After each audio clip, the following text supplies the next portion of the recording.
Ndabaramukije mwese nshuti banywanyi bacu mukunda kandi mwakugira amakuru n'ibiganiro dutambutsa kuri ishene ya nyimwe Rudende Isange TV, ishene ibashikiriza amakuru n'ibiganiro biba bigezweho kandi biba byakura amatohoza mu rurimi rw'ikirundi.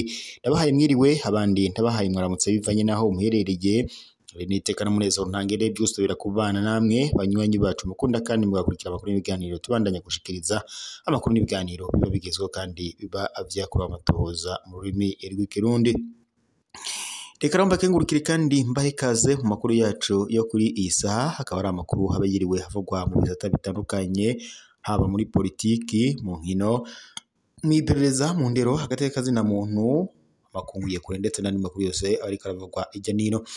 Reka ramba ikaze mu makuru yacu yo kuri iyi saha. Akaba ari amakuru cane araza gushimikira ku ngingo nkuru zikurikira. Turaza kunyarukira mu makuru yacu tuyahere mu iperereza ry'u Burundi, aho iperereza ry'u Burundi ribandanya kunyuruza abanyagihugu batandukanye. Nyuma yuko umumenyesha makuru Habe cyangwa se Dieudonné Niyukuri batazira Habe anyurujwe na Alexis Hajayandi, ndetse kuri ubu ngubu n'abandi batari bakeye bakaba babandanije kunyuruzwa. Hari amwe mu majwi y'ibanga yashizwe ahabona mu byo Habe ndetse n'abagenzi biwe boba barazize mu kugira ngo banyuruzwe nk'uko amakuru dukuye ku rubuga wabidushikiriza. Hari kandi n'abandi bantu bivuga ko boba bariko baranyuruzwa na cane abari mu muhari MPD FJLBU mu kabarero, namwe mugomba kuhagabira bivanye nuko ibintu byasubiye kuba bibi. Turaza kurabira hamwe ibijanye n'uwo muhari ndetse n'ivyo bariko barakorerwa. Turaza kandi no kunyarukira ku muforoma yitwa Kheshali nizo nkiza, nawe yanyurujwe ku igenekerezo rya 20 Nyakanga uyu mwaka imabaye. Nabyo ku buryo bw'idonido turaza akugaruka ko tubibashikirize.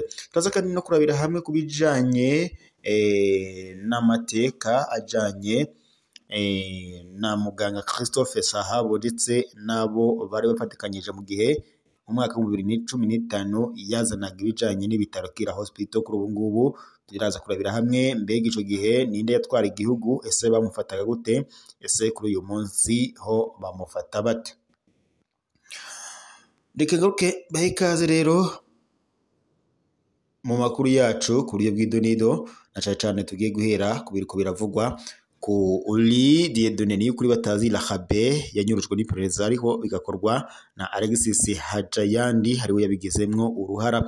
Kuri ubu ngubu rero amakuru duhabwa n'amasoko yacu nuko Habe cyangwa se Dieudonné Niyukuri batazira Habe kuri ubu ngubu ntawuzi iyo yarenganye, ariko amakuru duhabwa n'amasoko yacu yo avuga ko yoba yaramaze kwicwa.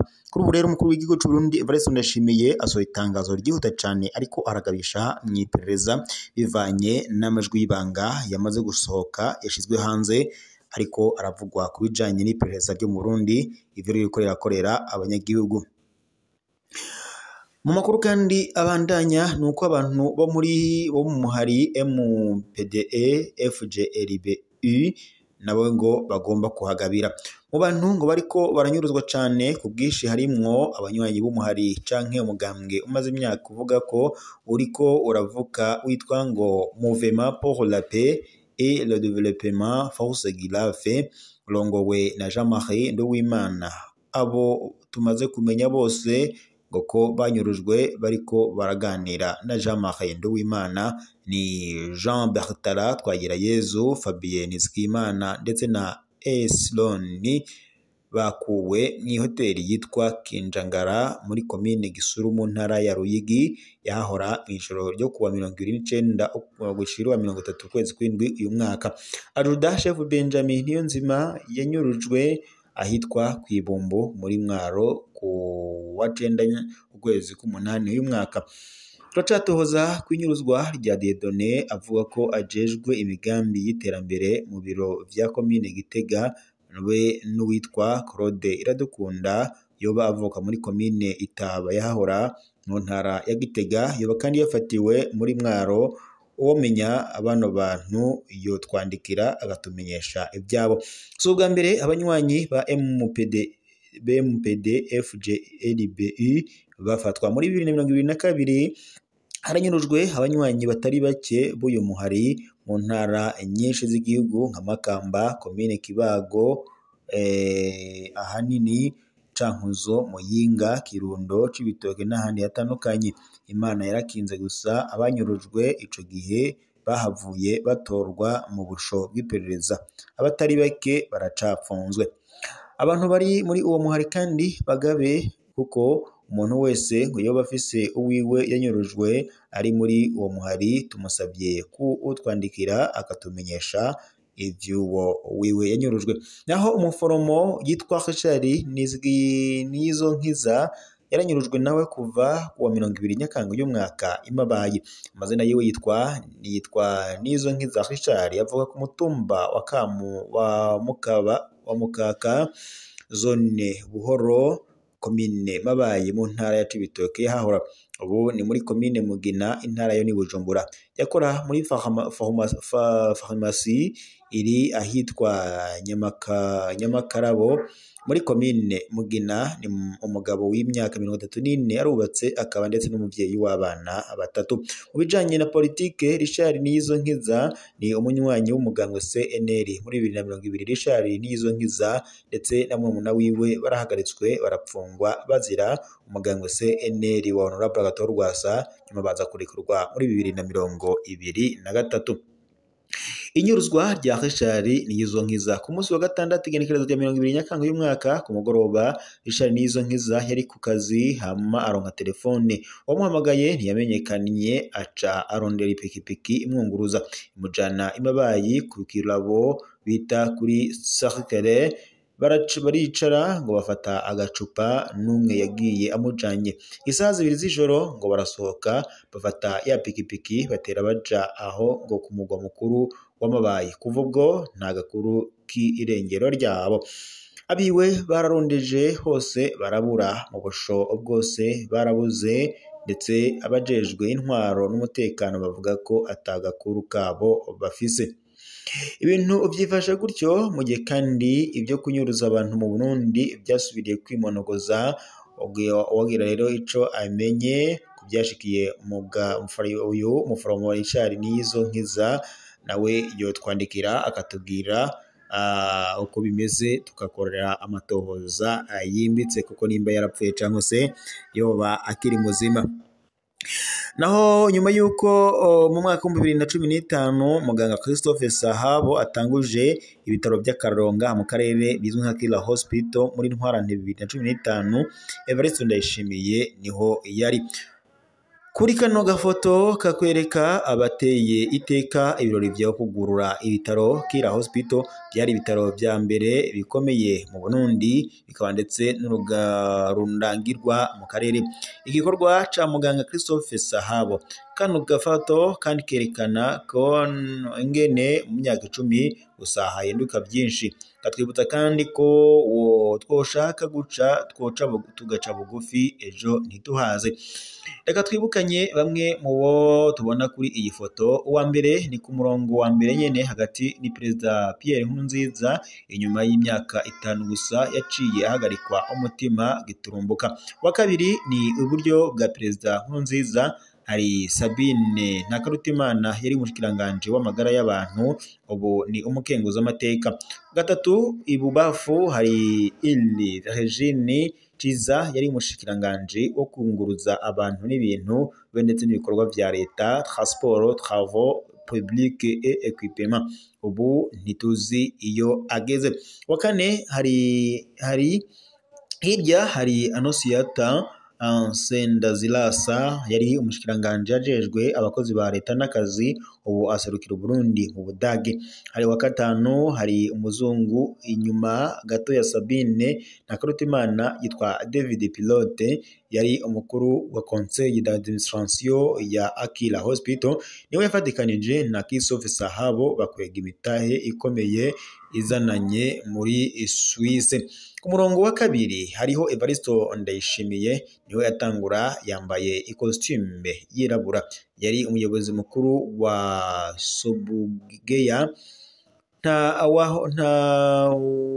wamuha agaciro kanini ico gihe, nta numwe yari aziko mu myaka 5 ikurikira ari we yari agiye kuba umukuru w'igihugu. Uwindwi iruhande ya Ndayishimiye hakurikira muganga Christophe Sahabo umuyobozi mukuru wa Kira Hospital. Urubanza rwari rwiwe uri ngaha wese yaramutangarira ku byiza yari ahejeje guha Uburundi. Perezida Nkurunziza yamwise umurundi w'akarorero. Sahabo rero ntiyashobora kwibaza ko uwo bahagararanye yari yemereje kuba umukuru w'igihugu mu myaka 5 gusa, ko ari we yari agiye gutegeka kandi ko agwanya ibyo yari yabiriye akuya, kandi ko ari we ngo yari yimirije kumupfunga. Uwo munsi rero bose baramutwengera na muzitsa rukaboneka. Ntiyari azi ikibi kiri mu mitima yabo. Umunani hirya ya muganga Christophe Sahabo hari Saidi Juma yari umukuru w'igisagara ca Bujumbura, nawe yari yubashwe cyane ico gihe, ariko yari yimirije guca mu bihe bibi. Uyu mwaka niho asubiriye kwibukwa, ubu ni umushinga amateka. Uw'icenda hirya ya Saidi Juma hari Onesime Nduwimana yari umuyobozi mukuru wa Sokabu, akaba kandi n'umuvugizi wa CNDD-FDD. Ico gihe yari akomeye cyane, ariko yari asigaje amezi make mu Burundi. Uko kwezi nyene yaciye aja imbere y'abategetsi ba CNDD-FDD bandikiye Perezida Nkurunziza bamumenyesha ko atarekuriye kwitoza ubwa gatatu. Yaciye yirukanwa mu mugambwe, arahigwa bikomeye, hanyuma arahunga. Ubu ni impunzi nk'uko amakuru dukura ku rubuga abishikiriza. Abandi mubona ngaho namwe mwodushikiriza kubo muzi, gusa ejo twoshakaga kubamenyesha nuko muganga Christophe Sahabo abo bari kumwe aribo byarangiye bamugambaniye kuri ubu ngubu, akaba aribo bamuhejeje mu munyororo azira umutahe wiwe yashize mu bitaro Kira Hospital nk'uko amakuru ku rubuga n'ubundi twakura abishikiriza. Ibi kandi biruko mu gihe muganga Christophe Sahabo yari yaciriwe gufunga imyaka 20 ndetse no gutanga ihadabu y'imiliyoni 1,500 miliyaridi 1,500 z'amarundi, ikumvikana ko ndetse n'imitungo yiwe yose yaciye ifatirwa nk'uko amakuru dukura ku rubuga abishikiriza. Mu gihe kandi ibintu bibandanya bifata umurindi wo hejuru mu Burundi, abantu babandanya kunyuruzwa umwanya n'umwanya, abandi bakishwa, abandi bakaburwa irengero. Muri bukabi bitwe twababariye bijanye na Dieudonné Niyukuri batazira Habe, yari umumenyesha makuru wa chaîne Chakenge TV yakorera mu gihugu kibanyi cy'u Rwanda, ariho yarari nyene nk'impunzi. Aho rero yaje gushirirwa ko mutahe na Alexis Hajayandi, akaba ari we musanze mu gihugu kibanyi cy'u Rwanda aturutse mu gihugu ca Zambia, aho yakoreraga ubudandaji, akamusanga mu gihugu kibanyi cy'u Rwanda amubesha ko ngo ari umugenzi we, ndetse ngo bazofatikanya mu kurwanya ubutegetsi bwa Perezida Evariste Ndayishimiye. Byaje kurangira rero uyu Alexis Hajayandi abeshe uyu Dieudonné Niyukuri batazira Habe ko amufasha kuzorwanya ubutegetsi bwa Neva, ndetse anamufasha gusubira mu Burundi kugira ngo bafatikanye n'abari mu Burundi kurwanya ubutegetsi bwa Neva.